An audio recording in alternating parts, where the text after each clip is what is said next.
ಎಸ್ಐಬಿಯಲ್ಲಿ ಕರ್ನಾಟಕ ರಾಜ್ಯ ಕಟ್ಟಡ ನಿರ್ಮಾಣ ಮತ್ತು ಅಸಂಘಟಿತ ಕಾರ್ಮಿಕರ ಒಕ್ಕೂಟದ ಪದಾಧಿಕಾರಿಗಳ ಸಭೆ ಯಶಸ್ವಿಯಾಗಿ ನಡೆಯಿತು. ಈ ಸಭೆಯಲ್ಲಿ ಕಟ್ಟಡ ಕಾರ್ಮಿಕರಿಗೆ ಹಾಗೂ ಅಸಂಘಟಿತ ಕಾರ್ಮಿಕರಿಗೆ ಉಪಯೋಗವಾಗುವಂತಹ ಹಲವು ನಿರ್ಣಯಗಳನ್ನು ಕೈಗೊಳ್ಳಲಾಯಿತು. ಜೊತೆಗೆ ಮುಂದಿನ ತಿಂಗಳು ಮಾರ್ಚ್ 10ರಂದು ಕಾರ್ಮಿಕ ಜಾಗೃತಿ ಕಾರ್ಯಕ್ರಮ ಹಾಗೂ ಕಾರ್ಮಿಕರ ಮಕ್ಕಳಿಗಾಗಿ ಪ್ರತ್ಯೇಕವಾಗಿ ಉದ್ಯೋಗ ಮೇಳವನ್ನು ಹಮ್ಮಿಕೊಳ್ಳಲಾಗಿದೆ. ಜೊತೆಗೆ ಕಾರ್ಯಕ್ರಮದಲ್ಲಿ ರಾಜ್ಯ ಸರ್ಕಾರದ ಮುಂದೆ 21 ಬೇಡಿಕೆಗಳನ್ನು ಇಡಲು ತೀರ್ಮಾನ ಮಾಡಲಾಗಿದೆ. ಆ ಮೂಲಕ ಕಟ್ಟಡ ಕಾರ್ಮಿಕರಿಗೆ ಮತ್ತು ಅಸಂಘಟಿತ ಕಾರ್ಮಿಕರಿಗೆ ಸಿಗಬೇಕಾದ ಹಕ್ಕುಗಳನ್ನು ನ್ಯಾಯಯುತವಾಗಿ ಕೇಳಲಾಗುತ್ತೆ ಅಂತ ಅಲ್ಲಿ ನೆರೆದಿದ್ದ ಒಕ್ಕೂಟದ ಹಲವು ಮುಖಂಡರು ತಿಳಿಸಿದರು.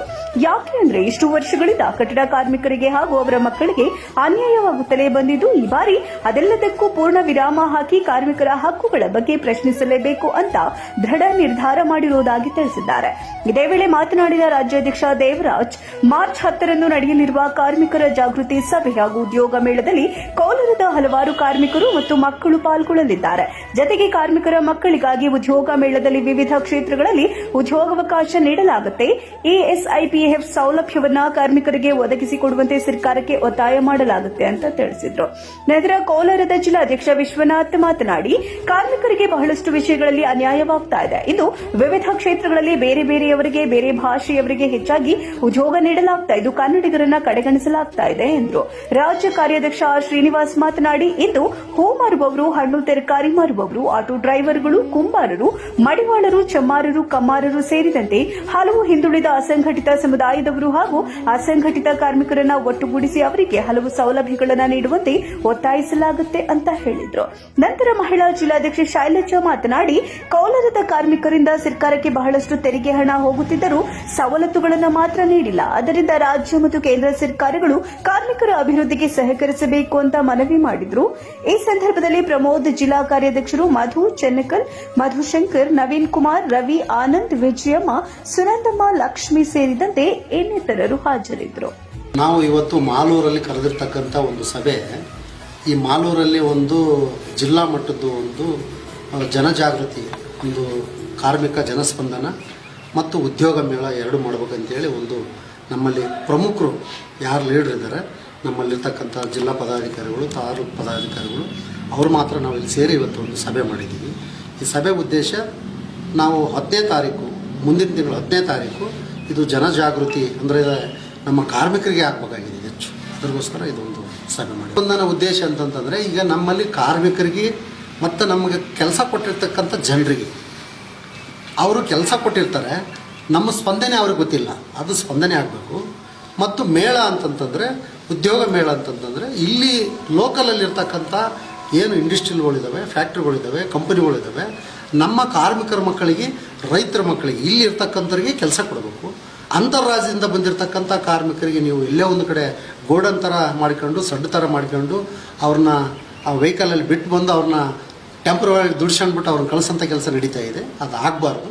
ಅದು ಇಲ್ಲೇ ನಮ್ಮ ಸ್ಥಳೀಯರಿಗೆ ಕೆಲಸ ಕೊಡ್ಬೇಕಂತೇಳಿ ಉದ್ದೇಶ ಏನಂತ ಹೇಳಿದ್ರೆ, ನಾವು ನಮ್ಮ ರಾಜ್ಯಾಧ್ಯಕ್ಷರಾದ ಬಿ ದೇವಸ್ ಸರ್ ಹಾಗೂ ಕಾರ್ಯಾಧ್ಯಕ್ಷರಾದ ಆರ್ ಶ್ರೀನಿವಾಸ್ ಸರ್ ಅವ್ರನ್ನ ಕರೆಸಿದ್ದರಂತ ಉದ್ದೇಶ ಏನಂತ ಹೇಳಿದ್ರೆ, ನಮ್ಮ ಕೋಲಾರ ಜಿಲ್ಲೆಯ ನರಸಾಪುರ ಇಂಡಸ್ಟ್ರಿಯಲ್ ಆಗಿರ್ಬೋದು, ಮಾಲೂರು ತಾಲೂಕಿನ ಇಂಡಸ್ಟ್ರಿಯಲ್ ಆಗಿರ್ಬೋದು, ಸುಮಾರು ಕಂಪನಿಗಳಲ್ಲಿ ಯಾವುದೇ ರೀತಿಯಲ್ಲಿ ಕನ್ನಡಿಗರ ಇಲ್ಲಿ ಲೋಕಲ್ ಇರೋರಿಗೆ ಆದ್ಯತೆ ಕೊಡ್ತಾ ಇಲ್ಲ. ಹಾಗೂ ಸುಮಾರು ಜನ ಹಿಂದಿಯವರೇ ಇಲ್ಲಿ ಕೆಲಸ ಮಾಡ್ತಿದ್ದಾರೆ. ಒಂದು 50-60 ಜನ ಒಂದು ಕಂಪನಿದಲ್ಲಿ ಇದ್ರು ಕೂಡ ಯಾರಿಗೂ ESIPF ಕೊಡ್ತಾ ಇಲ್ಲ. ಅಲ್ಲಿರೋರ್ಗೆ ಬೇರೆ ಕಡೆ ಬಂದಿರೋರ್ಗೆ ಒಂದು ಏನು 12,000 10,000 ಸ್ಯಾಲ್ರಿ ಕೊಟ್ಕೊಂಡು ಹಿಂದಿಯವ್ರಿಗೆ ಅಂತ ಹೇಳ್ತಿದ್ದಾರೆ. ಅದಕ್ಕೋಸ್ಕರ ನಾವು ಆ ಒಂದು ಮಾಹಿತಿನ ನಮ್ಮ ರಾಜ್ಯಾಧ್ಯಕ್ಷರಿಗೆ ಹಾಗೂ ಕಾರ್ಯಾಧ್ಯಕ್ಷರಂತ ಆರ್ ಶ್ರೀನಿವಾಸ್ ಸರ್ ಅವರಿಗೆ ನಾನು ತಿಳಿಸಿದ್ದೆ. ಸೊ ಅವರು ಇಲ್ಲಿ ಬಂದ್ಬಿಟ್ಟು ಮಾತಾಡಿದ್ದಾರೆ. ಸೊ ನಾನು ಹೃತ್ಪೂರ್ವಕವಾದಂತ ಧನ್ಯವಾದಗಳನ್ನು ನಾನು ಸಲ್ಲಿಸ್ತಾ ಇದ್ದೀನಿ. ಕಾರ್ಮಿಕ ಬಂಧುಗಳು ಹಾಗೂ ನನ್ನ ಸ್ನೇಹಿತರು, ಇವತ್ತು ಕೋಲಾರ ಜಿಲ್ಲೆ ಮಾಲೂರು ತಾಲೂಕಿನಲ್ಲಿ ನಮ್ಮ ಕರ್ನಾಟಕ ರಾಜ್ಯ ಕಟ್ಟಡ ನಿರ್ಮಾಣ ಮತ್ತು ಅಸಂಘಟಿತ ಕಾರ್ಮಿಕರ ಒಕ್ಕೂಟದ ಸನ್ಮಾನ್ಯ ಸಂಸ್ಥಾಪಕ ರಾಜ್ಯಾಧ್ಯಕ್ಷರಾದಂಥ ಬಿ ದೇವರಾಜ್ ಅವರು ಹಾಗೂ ರಾಜ್ಯ ಕಾರ್ಯಾಧ್ಯಕ್ಷನಾಗಿ ನಾನು ನಿಮ್ಮ ಶ್ರೀನಿವಾಸ್ ಮುಂದೆ ಇದ್ದೀನಿ. ಇವತ್ತು ನಮ್ಮ ಅಧ್ಯಕ್ಷರಿಗೆ, ರಾಜ್ಯಾಧ್ಯಕ್ಷರಿಗೆ ಇವತ್ತು ಕೋಲಾರ ಜಿಲ್ಲೆ ಮಾಲೂರು ತಾಲೂಕಿಗೆ ಅವರ ಸ್ವಾಗತವನ್ನು ಮಾಡ್ತಾ ಇದ್ದಾರೆ ಬಂಧುಗಳು.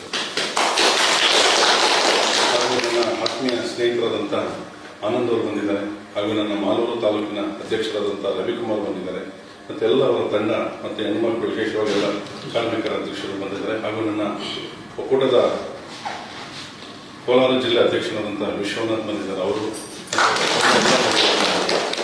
ಇವತ್ತು ನಾವು ಐಬಿಯಲ್ಲಿ ಕರೆದಿರುವಂತಹ ಸಭೆಯ ವಿಶೇಷ ಏನಪ್ಪಾ ಅಂದ್ರೆ ಮುಂದಿನ ದಿನಗಳಲ್ಲಿ ಕಾರ್ಮಿಕರ ಜನಸ್ಪಂದನ ಕಾರ್ಯಕ್ರಮವನ್ನು ಮಾಡ್ತಾ ಇದ್ದೀವಿ. ಮತ್ತೆ ಕಾರ್ಮಿಕರ ಮಕ್ಕಳಿಗೆ ಇಲ್ಲಿ ಉದ್ಯೋಗ ಸಿಗ್ತಾ ಇಲ್ಲ, ಅವರಿಗೆ ಒಂದು ಉದ್ಯೋಗ ಮೇಳ ಅಂತ ಮಾಡ್ತಾ ಇದ್ವಿ. ಮತ್ತೆ ರೈತರಿಗೆ ಒಂದು ರೈತ ಮೇಳ, ಮತ್ತೆ ತರಕಾರಿ ಮೇಳ, ಹ್ಯಾಂಡಿಕ್ರಾಫ್ಟ್ ಮೇಳ, ಮತ್ತೆ ಬಳೆ ಮತ್ತೆ ಸ್ಟೇಷನರೀಸ್ ಐಟಮ್ ಯಾವ್ದು ದಿನನಿತ್ಯ ಪದಾರ್ಥಗಳನ್ನ ಯೂಸ್ ಮಾಡುವಂತ ಒಂದು ಮೇಳ, ಅದನ್ನು ಸಹ ಮಾಡುವಂತ ಯೋಜನೆ ಮಾಡ್ತಾ ಇದ್ದೀವಿ. ಹಲವಾರು ಚರ್ಚೆಗಳನ್ನ ಮಾಡ್ಬೇಕಂತೇಳಿ ಇವತ್ತು ನಾವು ಐಬಿಗೊಂದು ಚರ್ಚೆ ಮಾಡ್ತಾ ಇದೀವಿ. ಮುಂದಿನ ದಿನ ಅಂದ್ರೆ ಮುಂದಿನ ವಾರ 10ನೇ ತಾರೀಕು ಇಲ್ಲೊಂದು ಮಾಲೂರಲ್ಲಿ ಒಂದು ಮೇಳ ಸ್ಟಾರ್ಟ್ ಮಾಡೋಣ ಅಂತೇಳಿ ನಮ್ಮ ಕರ್ನಾಟಕ ರಾಜ್ಯ ಕಟ್ಟಡ ಒಕ್ಕೂಟ ಏನು ಕಾರ್ಮಿಕರ ಒಕ್ಕೂಟ ತೀರ್ಮಾನ ಮಾಡ್ತಾ ಇದೆ. ಅದನ್ನ ಯೋಜನೆಗಳನ್ನ ನಮ್ಮ ರಾಜ್ಯಾಧ್ಯಕ್ಷರು ಸುದೀರ್ಘವಾಗಿ ಮಾತಾಡ್ತಾರೆ. ಬಂಧುಗಳೇ, ನಮಸ್ಕಾರ ಸರ್. ಎಲ್ಲರೂ ಮಾತಾಡಿದ್ದಾರೆ, ಹೆಚ್ಚಾಗಿ ಮಾತಾಡೋದು ಏನು ಇಲ್ಲ. ಆದ್ರೆ ವಿಶ್ವಕರ್ಮ ಯೋಜನೆ ಅಂತ ಬಿಟ್ಟಿದ್ದಾರೆ, ಅದ್ರದ್ದು ಎಲ್ಲ ಅರ್ಜಿಗಳು ಎಲ್ಲ ಹಾಕಿದ್ರೆ ಅದು ಏನೂ ಇಲ್ಲ. ಮತ್ತೆ 10th, 2nd PUC ಪಾಸ್ ಆಗಿರೋಂಥ ಮಕ್ಕಳಿಗೆ ಪ್ರೈಸ್ ಮನಿ ಅಂತ ಬಿಟ್ರು.